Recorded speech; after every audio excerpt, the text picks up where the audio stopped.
Shamarka fuunee daawwattoota asnaa YouTube bakkuma jirtanitti nageenyi waaqayyoo isiniif haa baay'atu kan biyya keessaa kan biyya alaa obboloonni koo baay'ee sin jaaladhuuf baay'ee sin kabaju baga bara haaraa bara 2015 baga geessanii baga jala bultii ayyaanaatiin isin ga'e isiniin jechuu jaaladha.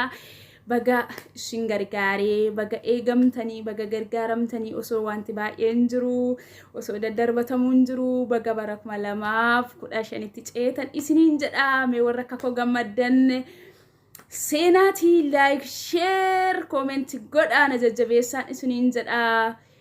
Warri har'a ga'uu keessanitti gammaddan osoo waan baay'een jiru bara 2014 keessaa biyyi keenya waa baay'eetu jira osoo gaddi guddaan jiru osoo dhiigni dhangala'u warri har'a bara 2015tti ce'uu keessan gammaddan like share naa godhaan isiniin jedha. Baga geessan daawwattoota asnaa biyya keessaa biyya alaa teessanii kan na hordoftan baay'een isin jaaladha baay'een isin kabaja har'a baguma geessan isiniin jechuudhaaf seene malee video biraa yookiin barnoota biraa qabadhee miti. Baga geessan ayyaana kana jala ga'uun keenya jala bultii ayyaana ga'uun keenya waa guddaadha barnoota guddaadha gammachuu guddaadha. Mee warri gammaddan dhugaa baay'ee gammadee jira.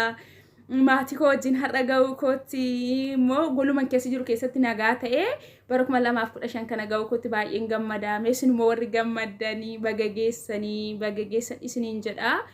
Kan bara dhuftuus immoo ittiin nu haa ga'u amantii kam qabaadha. Baga bara haaraa bara biyya keenya Itoophiyaa bara 2015 geessan isiniin jedha. Osoo amantiidhaan waliin qoonne hundumti keessan bakka jirtanitti nageenyi isiniif haa ta'u. Baay'ee namatti tola baay'ee nagaa qaba dhugaa waaqayyoof haa galatu. Dhugaa har'a ga'uu kootti baay'ee gammada. Mee isin har'a ga'uu keessanitti akkam gammaddu? Osoo har'a hin geenye ta'eeti kan arguu hin dandeenyu. Dhugaa baay'ee natti tolee jira. Baay'een sogaa yoo gola maatii koo jiraachuu baadhee gololmaa jiraadhe baay'ee natti toleera. Har'a ga'uu kootti jechaadha baay'ee gammada. Mee isinoo maaltu isinitti dhagaha? Gammachuu maaltu isinitti dhagaha?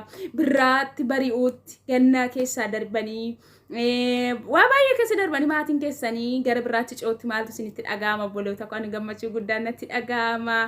Baga walumaan nu gargaaree bara haaraa kana geenyeen isiniin jedha. Ayyaanni boriis immoo ayyaana milkaa'insa ayyaana itti taphannee ayyaana itti wal jajjabeessinee ayyaana itti wal guddisnu nuuf haa ta'u ayyaana milkaa'insa nuuf haa ta'u isiniin jedha. Obboloota koo baay'een isin jaaladha dhugaa baay'een isin jaaladha isiniin jedha. Warri immoo share naa gootanii na jajjabeessaa jirtan guddaa galatoomaan isiniin jedha.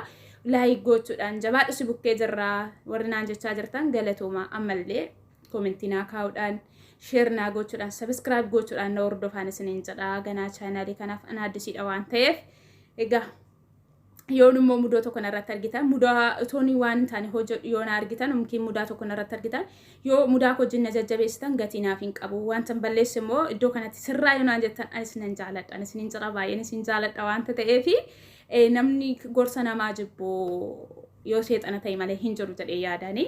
Kanaaf iyyuu isiniin jaaladha isiniin kabaja baay'ee tokko dhugaa kan isin jaaladhu isinuu beektuun isiniin jedha. Kanaaf iyyuu ayyaanni boru ayyaana milkaa'insaa ayyaana eebbaa nuuf haa ta'u ayyaana itti bashaannu ayyaana itti boqonnu nuuf haa ta'u isiniin jedha. Goluma jirtanitti zanaa jedhaatii taphadhaatii bashannanaatii oolaan isiniin jedha. Daawwattoota koo bakkuma jirtanitti waanuma qabdan bishaanillee haa ta'u waan duratti fayyadamtanitti fayyadamaatii isiniin jechuu barbaada.